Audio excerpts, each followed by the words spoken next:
அனைவருக்கும் அன்பான வணக்கம். இன்றைக்கி இந்த வீடியோவில் நம்ம என்ன பார்க்க போகிறோம் அப்படின்னா, சூரியன் எங்கெல்லாம் இருந்துச்சுன்னா என்ன பலன் என்பதை மூலநூல் ஆதாரத்துடன் சில விஷயங்களை நாம் சொல்ல போகிறோம்.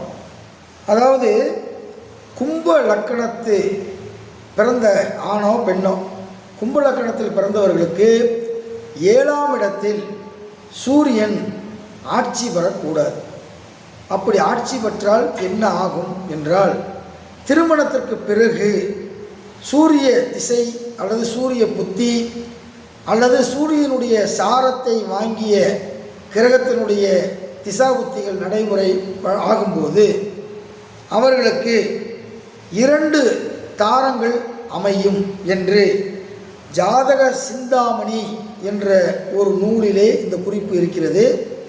இதே குறிப்பு பிருகுத் ஜாதகம் என்ற பழம்பெரும் முனிவர் எழுதிய புத்தகத்திலும் நூலிலும் இந்த குறிப்புகள் இடம்பெற்றுள்ளது. அதாவது கும்பலக்கணமாக வந்து 7ஆம் இடம் என்பது சிம்மத்தினுடைய வீடு, அங்கே சூரியனுடைய வீடு.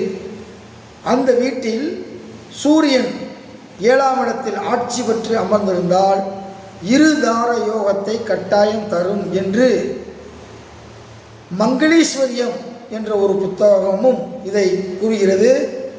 அதற்கு பிறகு ஜாதக அலங்காரம் என்ற ஒரு புத்தகமும் இதை வலியுறுத்துகிறது.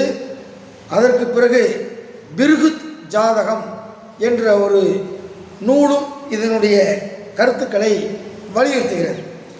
அதுக்கடுத்து 7இல் சூரியன் இருந்தால், லக்கணம் எதுவாக இருக்கட்டும், அடுத்த பாயிண்ட்டுக்கு போயிட்டு 2வது பாயிண்ட்டு, உங்களுடைய லக்கணம் எதுவாக வேண்டுமானால் இருக்கட்டும், 7ஆம் இடத்தில் சூரியன் இருந்தால் விதவையாவாள் என்பது ஜாதக பாரி ஜாதம் என்ற நூலிலே இந்த குறிப்பு உள்ளது. அதுக்கடுத்து 7ஆம் இடத்தில் சூரியன் இருந்தால் வியாதி உடையவள் என்று பெயர். ஏதாவது உடம்புக்கு முடியாமல் அவங்க தொடர்ந்து அவங்க ட்ரீட்மெண்ட் எடுத்துக்கிட்டே இருக்கிற மாதிரி, மருத்துவ செலவு அதிகமாக இருக்கிற மாதிரி அவங்க வாழ்ந்துக்கிட்டு இருப்பாங்க அப்படின்னு ஜாதக அலங்காரம் என்ற பழம்பெரும் ஜோதிட நூலில் இந்த குறிப்புகள் உள்ளது. அதுக்கடுத்து 7இல் சூரியன் தனித்திருந்தால், வேறு கிரகங்கள்லாம் சேராமல் தனித்திருந்தால் அவள் விதவையாவாள் என்று பிரம்ம மகரிஷி வாக்கியம் என்ற பழம்பெரும் ஜோதிட நூலிலே இந்த குறிப்புகள் உள்ளது. அதுக்கடுத்து பாருங்க, 7இல் சூரியன் இருந்தால் நீண்ட நாள் கணவனோடு நிலைத்திருக்க மாட்டாள். அவள் கணவன் வேறு பெண்ணுடன் உறவு கொள்வான் என்று நவீன ஜோதிட சிந்தாமணி என்ற பழம்பெரும் ஜோதிட நூலில் ஒரு பாடல் இருக்கிறது. அந்த பாடல் உடைய கருத்துக்களைத்தான் உங்களுக்கு இப்போது நான் கூறுகிறேன். அதுக்கடுத்து கடகம் சிம்ம லக்கணமாக வந்து 7இல் சூரியன் இருந்தால் ஜாதகியை புருஷன் விலகி விடுவான் என்று பிருகுத் ஜாதகம் என்ற பழம்பெரும் ஜோதிட நூலில் இந்த குறிப்பு இருக்கிறது. நான் மறுபடியும் சொல்கிறேன், கடக லக்கணமாகவோ சிம்ம லக்கணமாகவோ வந்து சனி வீடாக வரும், மகர வீடு கும்ப வீடாக வரும். அந்த வீட்டில் சூரியன் இருந்தால் அங்கே சூரியன் பகை. அப்படி இருந்தால் ஜாதகியை புருஷன் விலகி விடுவான். ஒரு ஆண் ஜாதகத்தில் இருந்தால் பெண் விலகி போயிடுவான், ஒரு பெண்ணினுடைய ஜாதகத்தில் இது இருக்குன்னா கணவன் விலகி போயிடுவான் அப்படின்னு சொல்லி பிருகுத் ஜாதகம் என்ற ஒரு பழம்பெரும் நூலிலே இந்த செய்தி இடம்பெற்றிருக்கிறது. அதற்கு பிறகு 7ஆம் இடத்துல சூரியனும் சந்திரனும் சேர்ந்து அமர்ந்திருந்தால், அதாவது அமாவாசை யோகம் அமர்ந்திருந்தால் கணவனின் அனுமதியுடன் ஒழுக்கம் கெடுவாள் என்று சாராவளி என்ற பழம்பெரும் ஜோதிட நூலிலே இந்த குறிப்பு இருக்கிறது. மறுபடியும் சொல்கிறேன், 7ஆம் இடத்துல சூரியனும் சந்திரனும் அமர்ந்திருந்தால் கணவனின் அனுமதியுடன் மனைவி ஒழுக்கம் கெடுவாள் என்ற விதியும் சாரவழி என்ற பழம்பெரும் ஜோதிட நூலிலே இந்த குறிப்பு இடம்பெற்றிருக்கிறது. அதற்கு பிறகு 7ஆம் இடத்தில் சூரியன், செவ்வாய், சனி இந்த மூன்றும் அமர்ந்தால் அவள் விதவை ஆவாள் என்று ஜாதக பாரி ஜாதம் என்ற பழம்பெரும் ஜோதிட நூலிலே இந்த குறிப்பு இடம்பெற்று உள்ளது.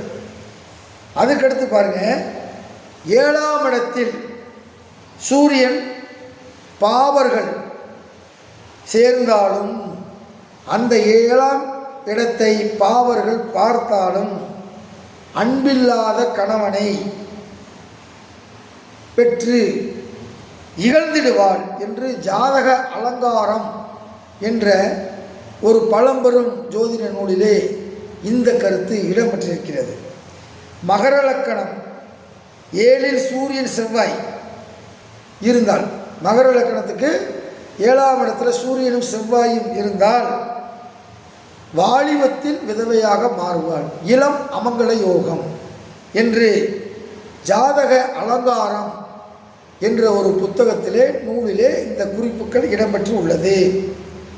மகர லக்கணம் 7இலே சூரியனும் சுக்கிரனும் இருந்தால் அவள் வேசி ஆவாள், வேசி என்றால் ஒழுக்கமற்ற பெண்ணாக மாறுவாள் என்று ஜாதக அலங்காரம் அப்படின்ற பழம்பெரும் ஜோதிட நூலிலே இந்த கருத்து இடம்பெற்றுள்ளது. அதுக்கடுத்து 2ஆம் இடம், 7ஆம் இடம், 8ஆம் இடம் இந்த இடங்களிலே சூரியன் செவ்வாய் சேர்ந்து அமர்ந்திருந்தால் இருதார யோகத்தை தந்துவிடும். 2 கணவனை தந்துவிடும் அல்லது 2 மனைவியை தந்துவிடும். 27 வயதிற்கு மேலே திருமணம் செய்தால் இது தோஷம் நிவர்த்தியாகும். அதாவது எவ்வளோக்கு எவ்வளவு லேட் மேரேஜ் பண்ணுறாங்களோ அவ்வளோக்கு அவ்வளவு இந்த தாக்கம் குறையும் என்று சொல்கிறது.